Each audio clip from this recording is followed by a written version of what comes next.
The United States was founded in the Age of Reason by philosophical thinkers grounded in the principles of rationalism. In the broad sweep of history, organized societies could be seen as oscillating between empiricism on the one hand and rationalism on the other, between feeling and thinking. Now, indeed, this is mirrored by two major schools of Greek philosophy, the devotees of Epicureanism versus those of Stoicism. From even before its founding, the United States has hosted a blend of leaders that lean either in the direction of emotional impulsiveness or toward dispassionate rationalism.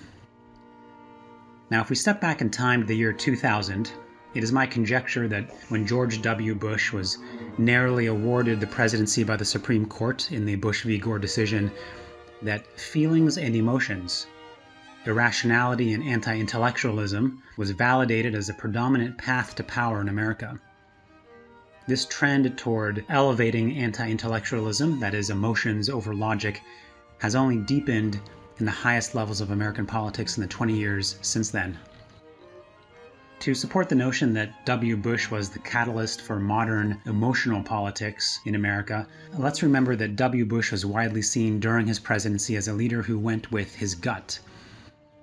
During his tenure, his administration moved what was permissible in politics significantly farther to the right relative to the norms of that time, and owing to his leadership style, the application of impartial logic and reason to discuss issues and arriving at conclusions was de-emphasized, and emotional leadership was emphasized.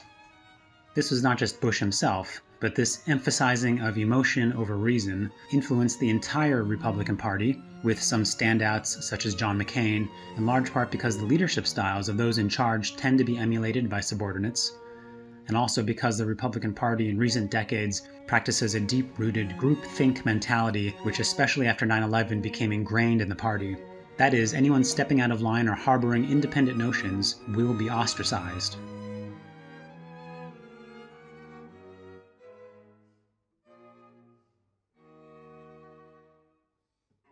Of course, the elevation of anti-intellectuals and emotional leaders such as Sarah Palin, and now Sarah Palin squared, Donald, has revalidated the importance of irrationality in holding and exercising political power in the United States of America. Bush, Palin, and Donald demonstrated the viability of idiots in American politics. Now, I'm not using the term idiot in this sense as an ad hominem. I mean this in the original definition of the word. Let's look at a definition. Origin of idiot, from the Latin idiota, meaning a layman or person lacking skill or expertise. This connects with the prevailing idea that an elite person, a person with skill or expertise, in this case governance, is bad. Elites are bad. Idiots, or outsiders without any skill, are good. One manifestation of emotional leadership rooted in idiocy is hyperpartisanship, and in my opinion, any kind of political partisanship.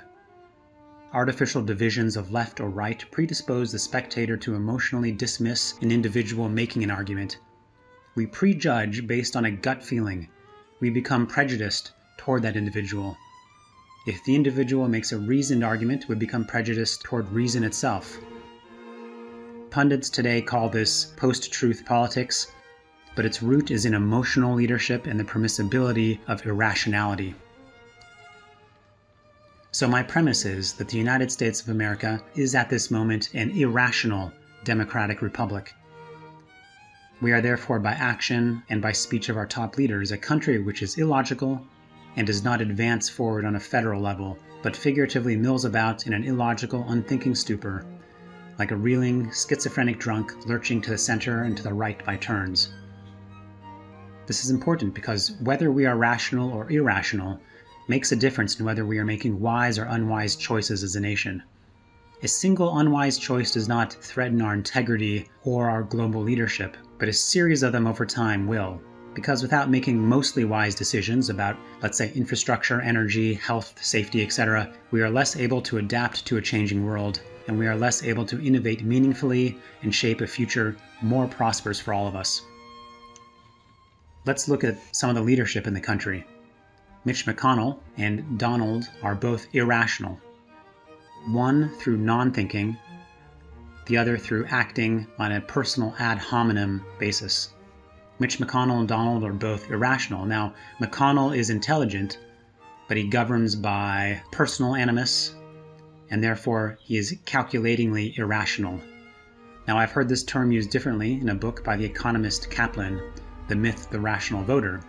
He calls this rational irrationality. That means Mitch McConnell is choosing intentionally to act irrationally, whereas Donald is chaotically irrational, or irrationally irrational. He has no choice. It's part of his nature to act without reason.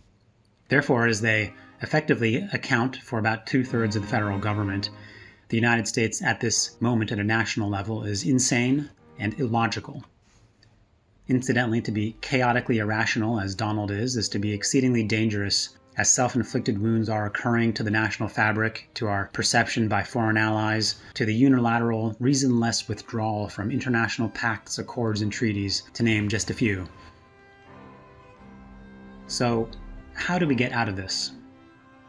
It won't be easy to shift the country back to a more dispassionate, stoic mindset underpinned by a desire to seek truth and wisdom.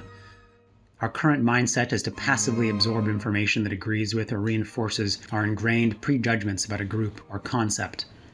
To shift us back to enlightened rationalism requires persistent vigilance by at least one engaged party. That when the irrational side or party engages in irrationality, we must call it out as such. Ad hominems should be called out as such while they are occurring. Known, provable lies should be confronted in real time as they occur, and we should not move on in the discussion until the motive for the lie or the lie itself is understood. It requires a shift from a partisan mindset, that is, you're wrong because you're from a different party, to a non-partisan mindset, that is, to be open and inquisitive to new information. What is the wisest course of action supported by dispassionate evidence that maximizes benefit and minimizes cost? This is the same mindset that is shared within most companies or organizations. Most successful organizations or corporations operate apolitically as regards to day-to-day decision-making, maximizing gain or benefit for the product or the company as well as for the customer.